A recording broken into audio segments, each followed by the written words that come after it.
Assalamualaikum dan salam kesemangat semua. Saya Cikgu Fazatu daripada PT PAN. Hari ini sama-sama kita akan belajar subjek sains tahun 2, topik 3. Tajuknya ialah manusia. Tajuk yang pertama kita akan belajar ini ialah manusia membiak.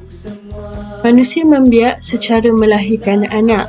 Anak pula akan mewarisi ciri-ciri daripada ibu, bapa atau keturunan mereka. Tajuk yang kedua kita akan belajar ini ialah tumbesaran manusia. Tumbesaran manusia akan mengalami perkembangan fizikal semula jadi dengan meningkatkan saiz, ketinggian dan berat badan seseorang.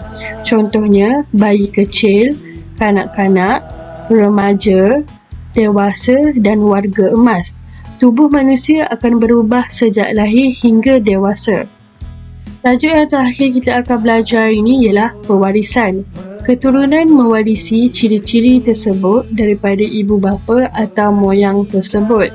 Antara ciri-cirinya ialah yang pertama warna iris, yang kedua warna kulit, yang ketiga jenis rambut dan yang terakhir warna rambut.